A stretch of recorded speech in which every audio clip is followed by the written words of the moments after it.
Je suis arrivée pour la Toussaint, mais la maison semblait morte. Pas de voiture dans l'allée, aucune lueur chaleureuse aux fenêtres. Le seul signe de vie était le beau-père de mon mari, Arthur, immobile dans un fauteuil à bascule sur la véranda. Un morceau de papier était scotché à la porte. Mes mains se sont mises à trembler en lisant la note griffonnée à la hâte. Chaque mot un coup de poing dans l'estomac. Croisière dans les Caraïbes avec Isabelle. Maman est venue. Elle a dit qu'elle était surmenée. Reste et occupe-toi d'Arthur. Il a besoin de quelqu'un. De retour lundi. Léo. La simple feuille de papier me parut incroyablement lourde alors que je la froissais dans mon poing. Il ne rentrera pas avant lundi, n'est-ce pas? La voix rocailleuse provenant de la véranda me fit sursauter. Je me suis retournée pour voir Arthur m'observer, un œil entrouvert.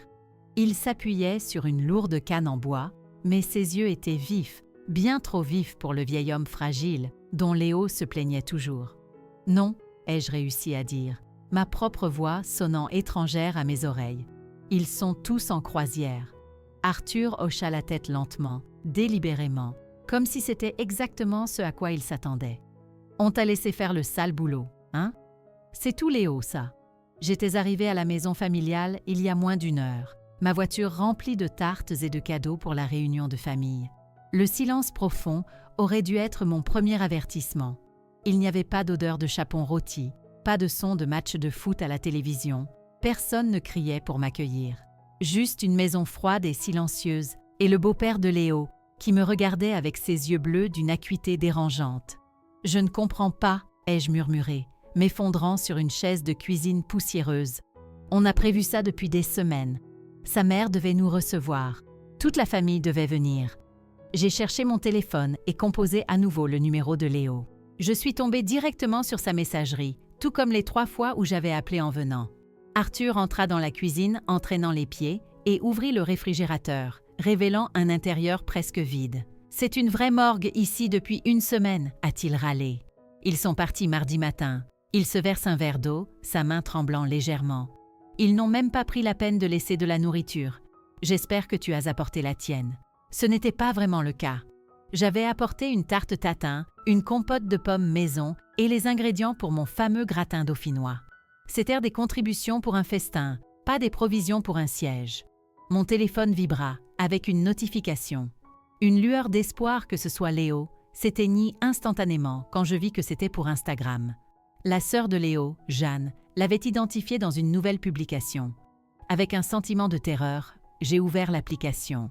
La photo qui s'est affichée m'a coupé le souffle. Il y avait Léo, debout sur le pont d'un immense bateau de croisière, le bras enroulé fermement autour d'une jeune femme que je reconnus comme étant Isabelle, un nom qu'il avait mentionné de plus en plus fréquemment ces derniers mois. Il trinquait avec des coupes de champagne, souriant à l'appareil photo avec l'océan bleu en arrière-plan. La légende était un coup de poignard. Nouveaux horizons, vie insulaire avec ma seule et unique Iléo Martin et la famille. La famille. Le mot me brûlait. J'ai fait défiler désespérément les autres photos. Il y avait sa mère, Chantal, tenant une pina colada, l'air merveilleusement détendu pour quelqu'un qui avait soi-disant besoin de faire une pause dans son rôle d'aidante. Une autre photo montrait Léo et Isabelle lors d'un dîner aux chandelles, ressemblant beaucoup à un couple. La publication datait de 2 jours. Ce voyage était en préparation bien avant que Léo ne me rappelle de prendre ma plus belle robe pour le dîner de la Toussaint chez sa mère. « Tu vois quelque chose d'intéressant ?» demanda Arthur, son regard fixé sur mon visage. Mes mains tremblèrent si fort que je pouvais à peine tenir le téléphone.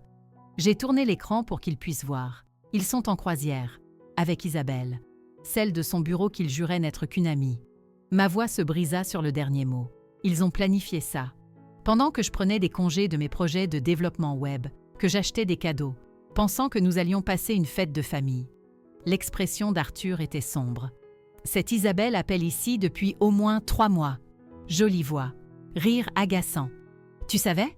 ai-je demandé, l'accusation flottant dans l'air. « Je remarque beaucoup de choses qu'ils pensent que je rate. » Il tapota sa tempe. « Cette vieille machine fonctionne encore très bien, peu importe ce que Léo raconte aux gens. » Une peur froide m'a saisi. J'ai vite ouvert notre application bancaire. La transaction datait de 3 jours. Un retrait de 6 000 €. C'était presque tout ce que nous avions sur notre compte joint. L'argent que nous mettions de côté pour l'apport d'une petite maison. La maison que Léo jurait que nous commencerions à chercher juste après le Nouvel An. Il a vidé notre compte, ai-je chuchoté, montrant l'écran à Arthur. Il a tout pris. Arthur n'a même pas sourcillé. C'est ce qu'ils font. Pour moi, ça dure depuis des années. Un peu sur ce compte, un peu sur celui-là. C'est pour tes soins, Arthur, disent-ils. Mais le chauffage reste éteint. Mes renouvellements d'ordonnances sont en retard. Et Chantal arrive avec un nouveau sac de créateurs. J'ai senti une vague de nausées. Ce n'était pas juste une fête gâchée. Ce n'était même pas seulement une question d'adultère. C'était un acte d'abandon calculé et de sang-froid. Il m'avait jeté, et il l'avait jeté. Mon téléphone vibra de nouveau.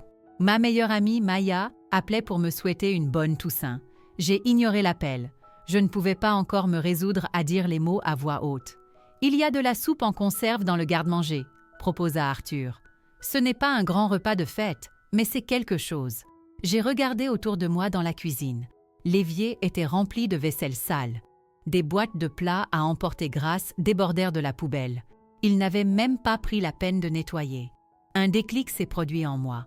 Une résolution froide et dure. « Non », ai-je dit, ma voix soudainement ferme. « Nous n'allons pas manger de la soupe en conserve.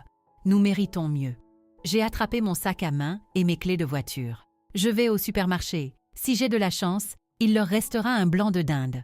Nous allons avoir un vrai dîner ce soir. Arthur me regarda, une lueur de surprise dans les yeux, qui fut rapidement remplacée par quelque chose qui ressemblait à de l'approbation. Ça fait une éternité que je n'ai pas mangé un vrai repas fait maison.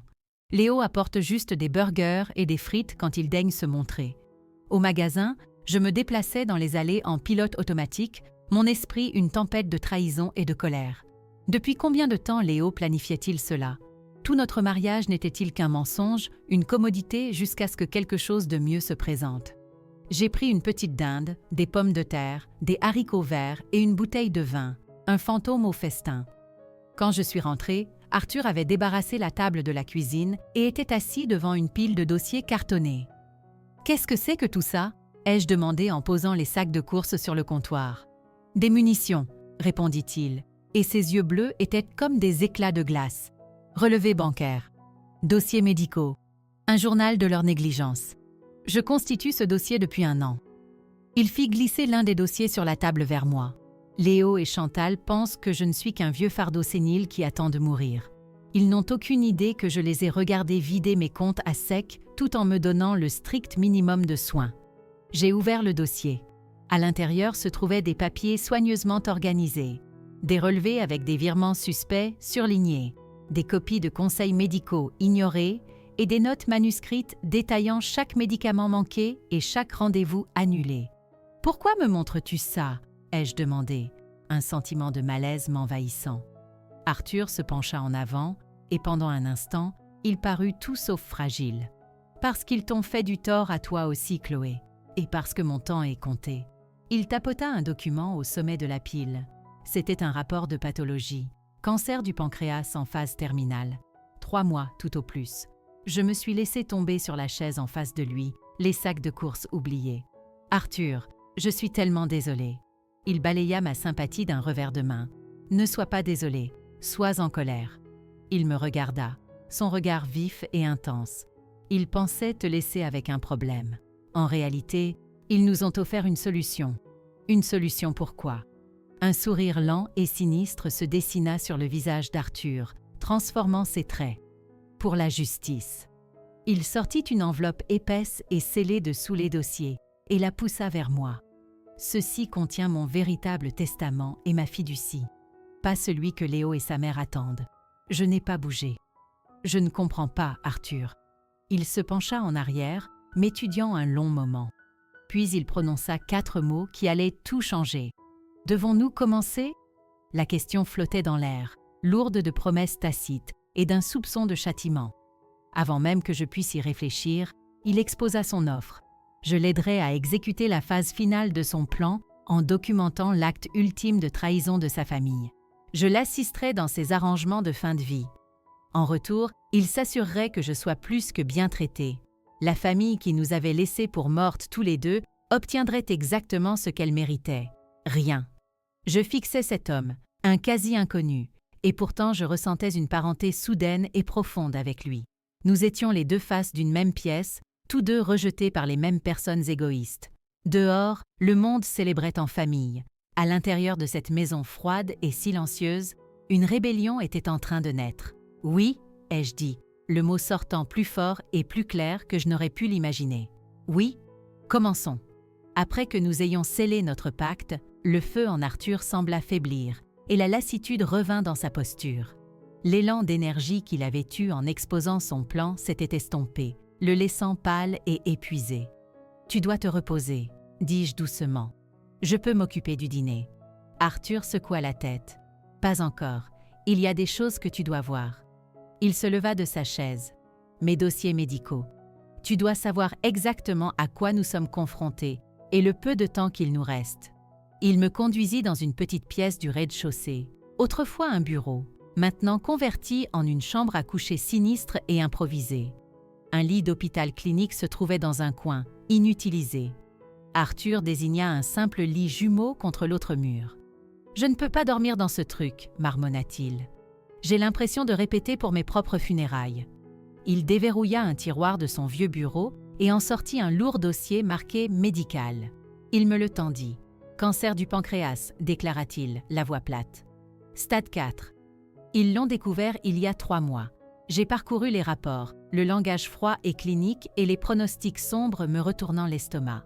Notes d'oncologue, plan de traitement, résultats de scanner, tous racontaient la même histoire d'une maladie agressive et terminale. « 2 mois », clarifia Arthur. « Peut-être moins.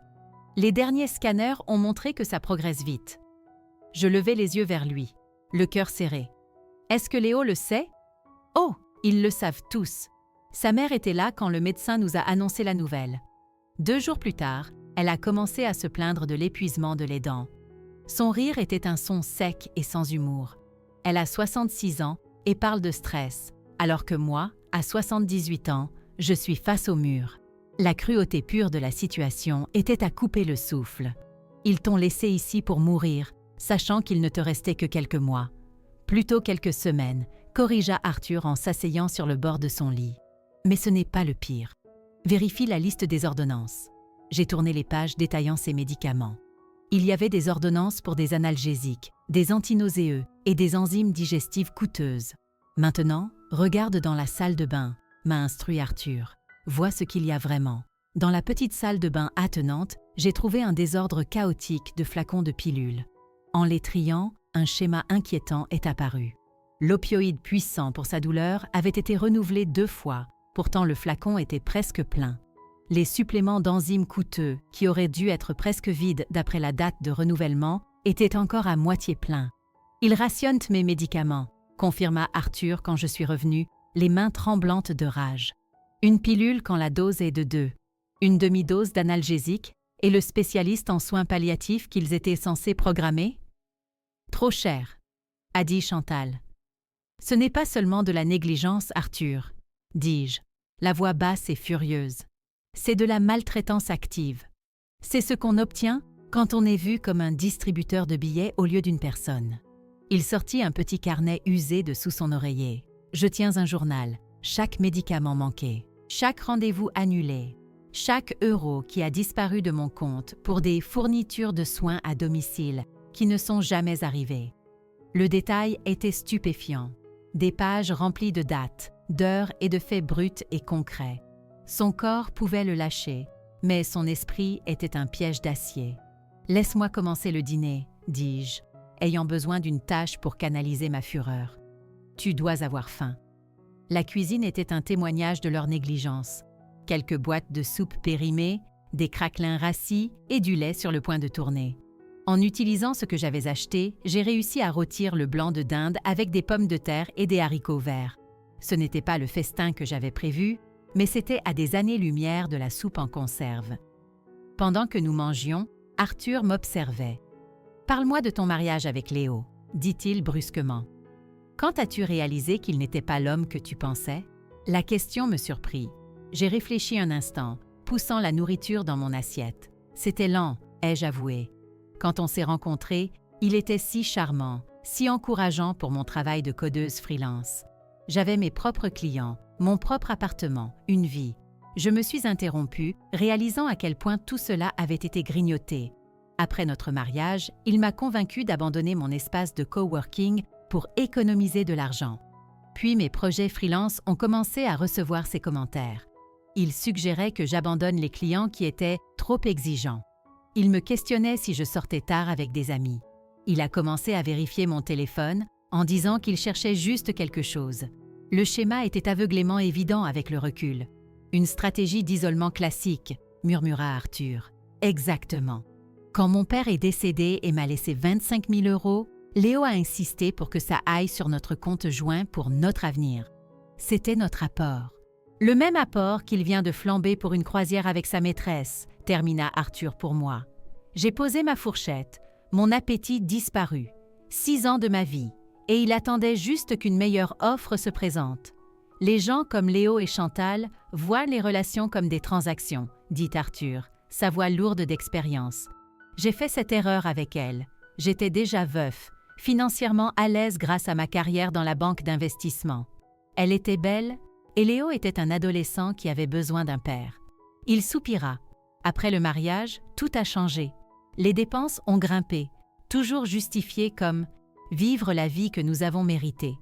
Quand j'ai essayé de fixer des limites financières, j'étais le méchant, contrôlant, avare. Pas un vrai père de famille. Ça me semble étrangement familier, dis-je. Après le dîner, Arthur m'emmena dans son ancien bureau. Il désigna une peinture fade sur le mur. « Donne-moi un coup de main avec ça ». Derrière se trouvait un panneau caché. Il l'enleva et sortit une boîte à documents ignifugés. « Mon vrai portefeuille », dit-il en posant les papiers sur son bureau.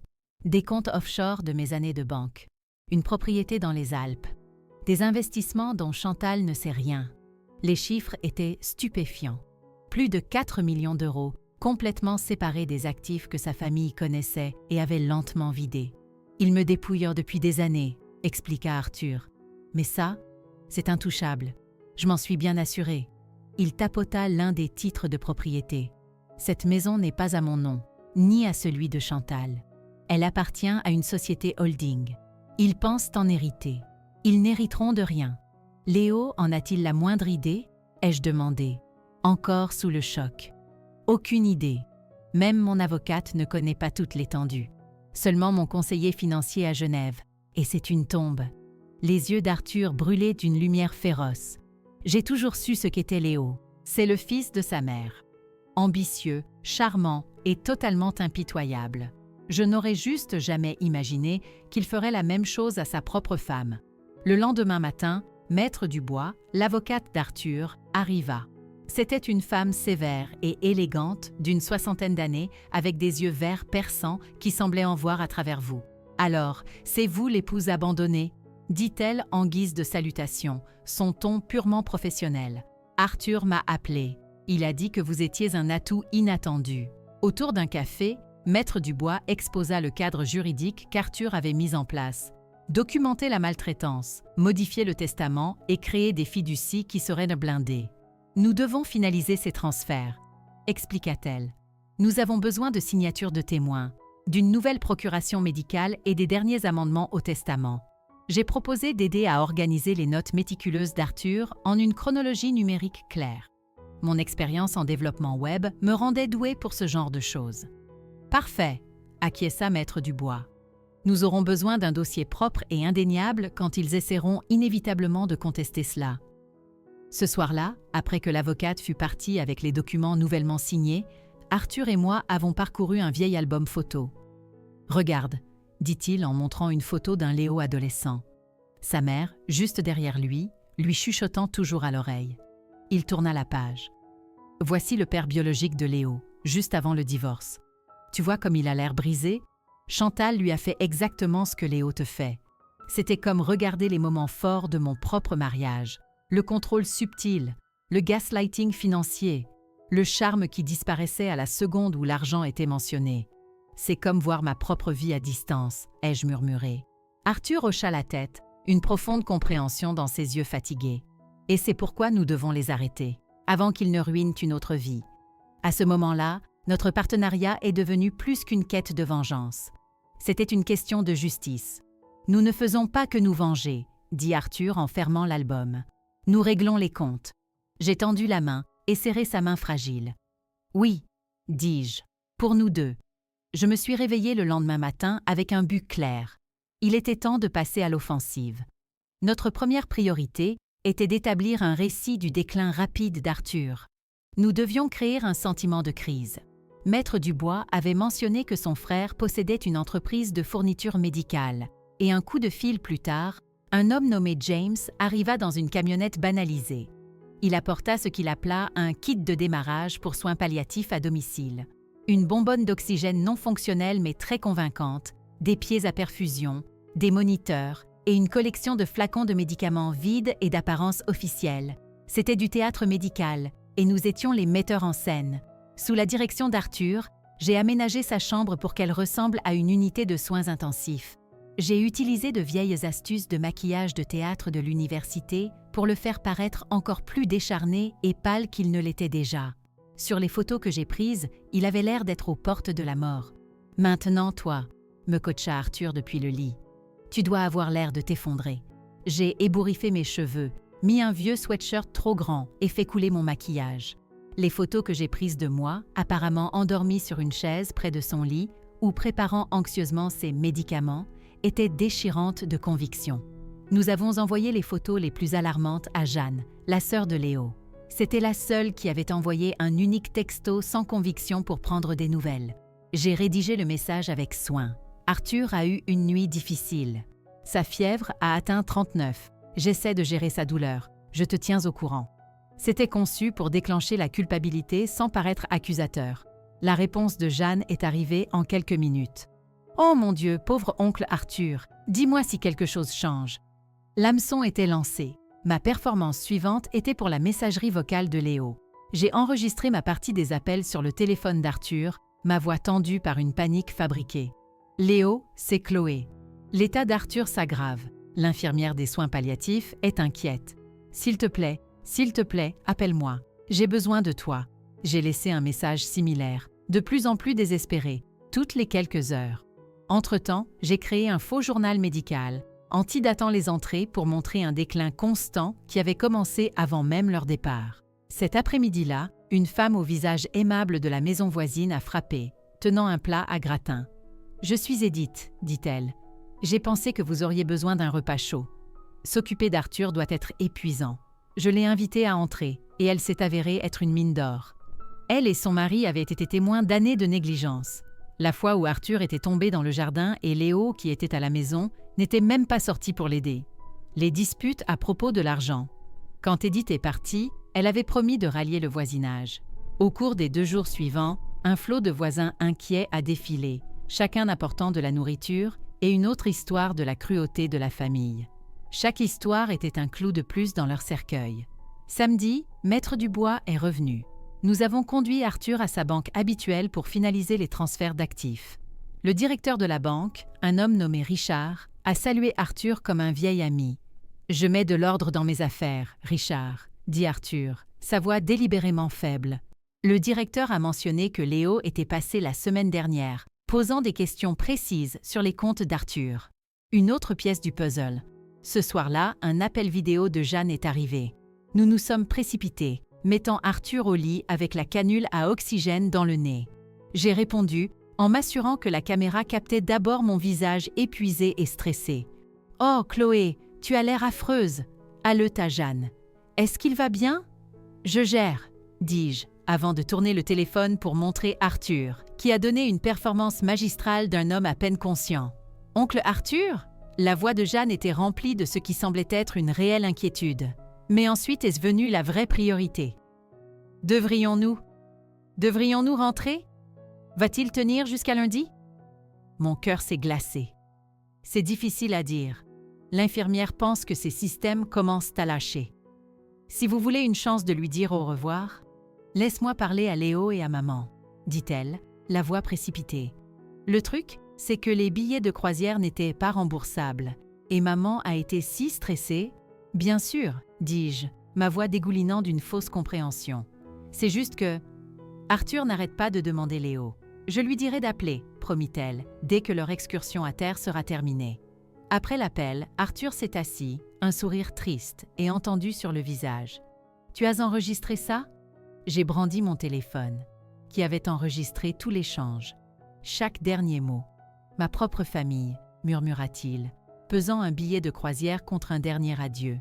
Je savais qu'il le ferait. « Je suis tellement désolée, Arthur, » dis-je, mes propres émotions à vif. « Ne le sois pas, » répondit-il en attrapant ma main. Leur vraie couleur devait être vue. Tu sais, ces derniers jours avec toi ont été les meilleurs que j'ai eus depuis des années. C'est agréable d'avoir quelqu'un qui se soucie vraiment. Nous sommes restés assis là en silence, le piège presque tendu. Maintenant, il ne nous restait plus qu'à attendre qu'il tombe dedans. Dimanche matin, j'ai remarqué un vrai changement chez Arthur. Une teinte bleutée sur ses lèvres, un tremblement dans ses mains qui n'était pas simulé. « Tu n'as pas à faire semblant pour moi », dis-je doucement. « Tu ne vas vraiment pas bien aujourd'hui, n'est-ce pas ?» Ironique, râla-t-il, un faible sourire aux lèvres.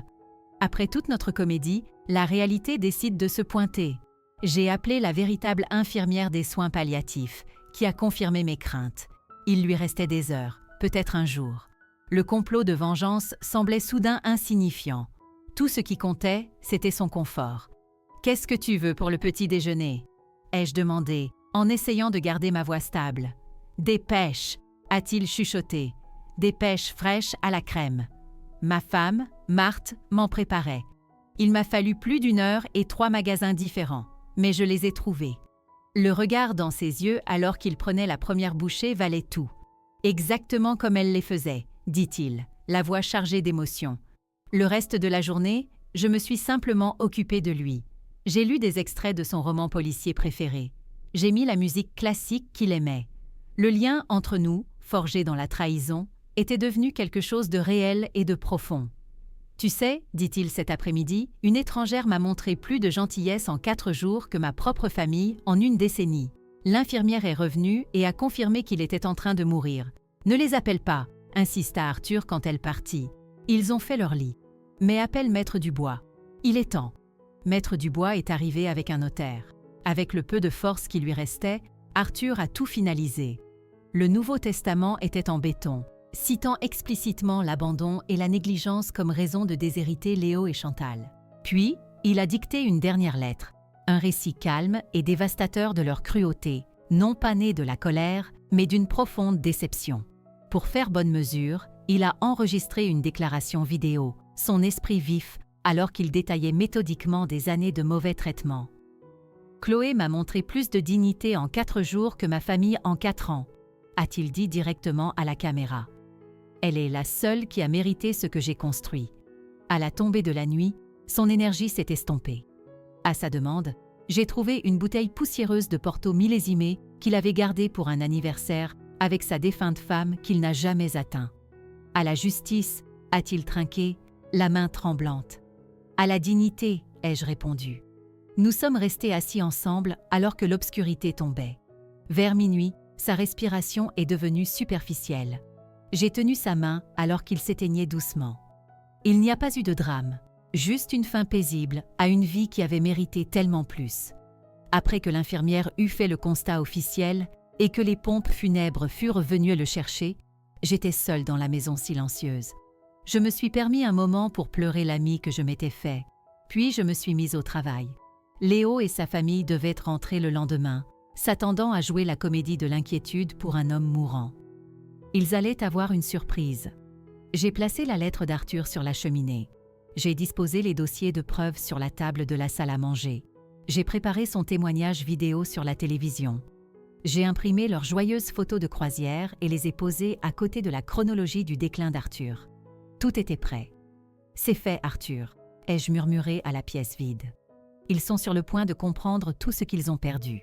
J'attendais dans le salon quand j'ai entendu les portières de voiture claquer, suivies de rires. Léo est entré en premier, le visage hâlé et souriant, suivi de sa mère, de sa sœur et d'Isabelle, tous chargés de sacs de course. « Chérie, on est rentrés !»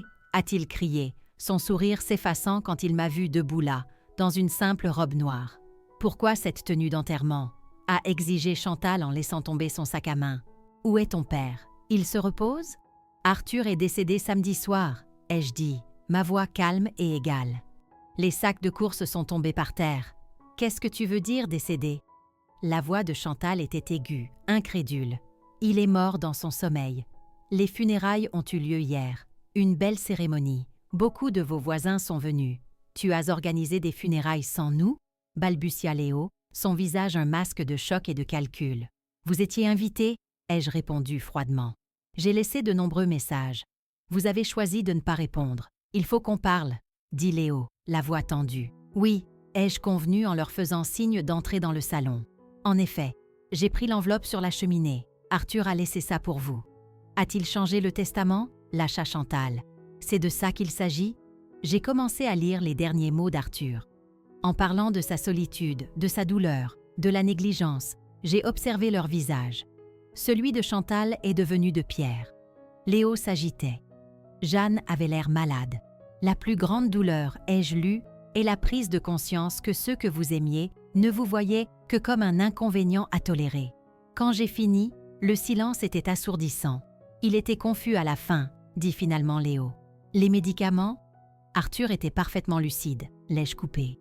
En fait, il a laissé une vidéo. Je les ai conduits dans la salle à manger et je leur ai tout montré. Les relevés bancaires, les témoignages des voisins, le journal médical. Puis j'ai appuyé sur lecture. La voix calme et articulée d'Arthur a rempli la pièce, détaillant chaque trahison. C'est un coup monté, a crié Léo en me montrant du doigt. Elle l'a manipulé. La sonnette a retenti. C'était Maître Dubois. Est-ce que je dérange? Demanda-t-elle, sa voix purement glaciale. Pas du tout, ai-je dit. La famille était juste en train de se mettre à jour. Excellent. En tant qu'exécutrice testamentaire d'Arthur, je suis ici pour vous informer des dispositions de son dernier testament. Il a légué l'intégralité de son patrimoine à Chloé Mitchell. Le reste d'entre vous est explicitement déshérité pour cause d'abandon et d'abus financiers. C'est impossible, a hurlé Chantal. Nous sommes sa famille. Vous êtes libre de le contester, dit Maître Dubois avec aisance. Mais étant donné la montagne de preuves, vous gaspilleriez de l'argent que vous n'avez plus. Qu'est-ce que vous voulez dire? A exigé Léo. La maison dans laquelle vous vous trouvez, votre propre maison, et les comptes que vous avez vidés sont tous détenus par une fiducie. Depuis ce matin, Chloé en est la fiduciaire. Le visage de Léo est devenu blanc. Les économies qu'il avait dépensées pour la croisière avaient disparu. Son héritage attendu avait disparu. Même le toit au-dessus de sa tête n'était plus à lui. « Et mon fonds pour l'université ?» demanda Jeanne, sa voix un petit gémissement. « Votre père a reçu cet argent il y a des années », l'informa Maître Dubois. Les comptes n'ont jamais été créés. La famille a implosé, s'échangeant des accusations hurlantes. Isabelle s'est éclipsée par la porte d'entrée. Alors que le chaos tourbillonnait, je suis allée chercher ma valise. Léo m'a suivi dans le couloir, son attitude complètement changée. « Chloé, s'il te plaît », a-t-il supplié, des larmes aux yeux. J'ai fait une erreur. Ce n'était rien. On peut arranger ça. J'ai regardé l'homme que j'avais autrefois promis d'aimer pour toujours, et je n'ai ressenti que de la pitié. Tu l'as laissé mourir, dis-je doucement. Et pour ça, tu n'auras rien. J'ai enlevé mon alliance et je l'ai laissé tomber dans sa paume, avec les clés de notre appartement. Tu ne peux pas faire ça, a-t-il crié alors que je m'éloignais. Je vais te poursuivre en justice. Tu as manipulé un vieil homme malade. Je me suis retournée à la porte. Tout ce que j'ai fait était légal. Tu m'as appris une leçon très précieuse, Léo. Toujours garder les preuves. Je suis sortie au soleil, laissant derrière moi les ruines de leur vie. De l'autre côté de la rue, Edith, la voisine, m'a fait un petit signe de tête entendu. J'ai répondu à son salut, une légèreté surprenante dans ma poitrine. Le dernier cadeau d'Arthur n'était pas l'argent, c'était la clarté. Il m'avait donné la force de voir la vérité et le pouvoir de m'en éloigner. En partant en voiture, je ne pensais pas à la vengeance. Je pensais à de nouveaux départs, à honorer la mémoire d'un homme bon en vivant une vie bonne, et à l'amitié étrange et belle qui nous avait sauvés tous les deux. Arthur avait trouvé sa paix, et maintenant, j'allais trouver la mienne. Fin de l'histoire.